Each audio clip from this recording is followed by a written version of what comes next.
Okay, welcome back. And in this video, I'm going to show you how you can add an FAQ or frequently asked question. And that is best put at the bottom of your sales letter because the bottom of the page is the second most visited part of the entire sales letter. So that is where I prefer to put my FAQ. So what we're going to do is that at the top left, click on Add Elements. And as you can see, even Digisales has a very particular element for FAQ, so we're going to look for it,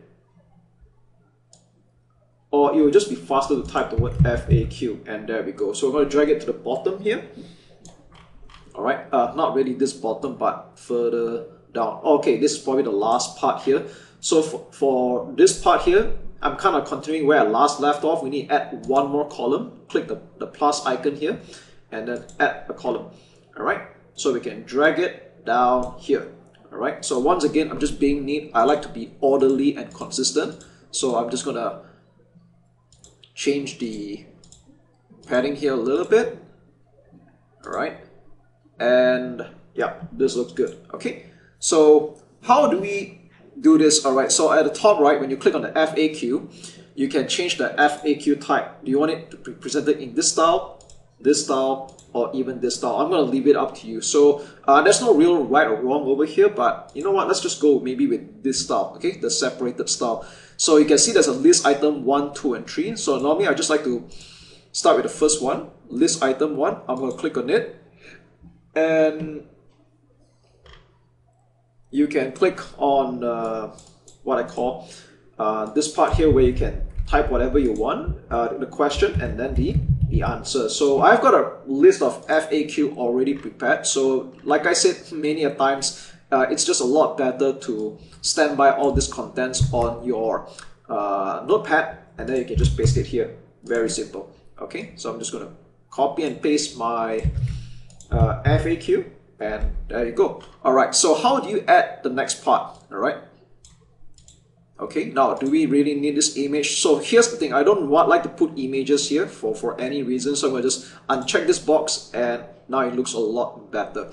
Alright, now I want to just go to advanced here for a while, because you might notice that the font here looks a little bit small somehow. So how do we change that? So you can go to this thing called the font options down here, and you can change the font title, you can change the font contents. So I like to just keep it all consistent. Like if this size 20, then it's going to be 20 all the way. Alright, if you want to change the font type, it's up to you as well.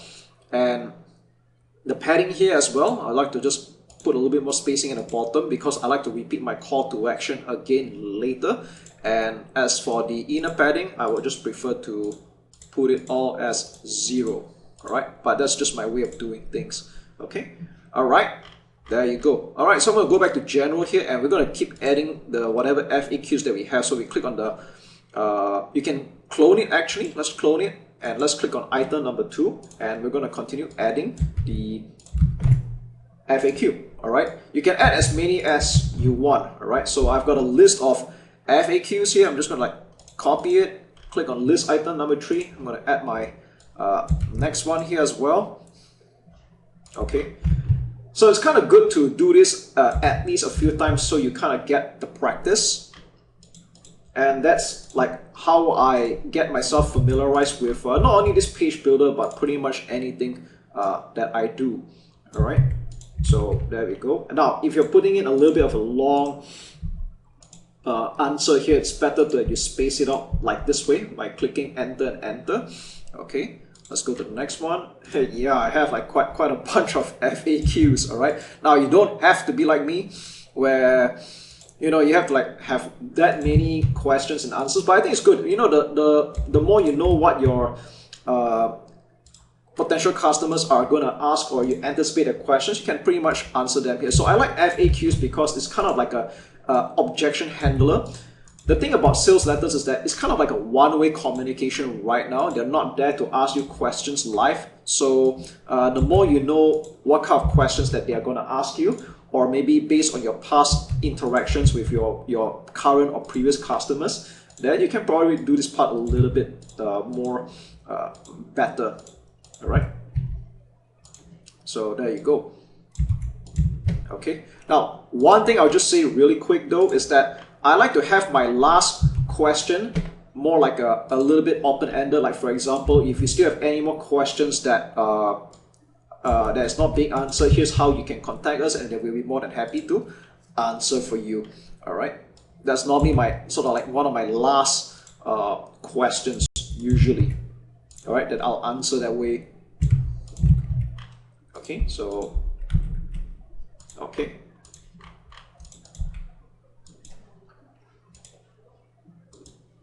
So yeah, that's how you do your FAQ. I know this looks a little bit long for an FAQ. I got like a total of, I think, 10 questions here. Once again, you don't have to write as extensive as I did here. I'm just showing you an example of how this works. All right, let's publish this page and let's see it in action.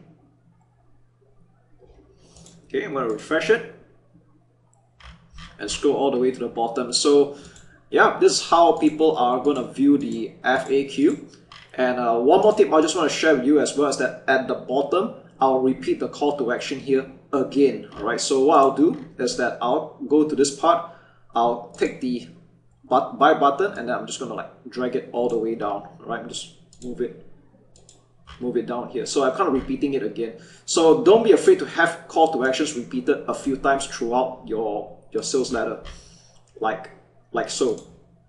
All right, there you go.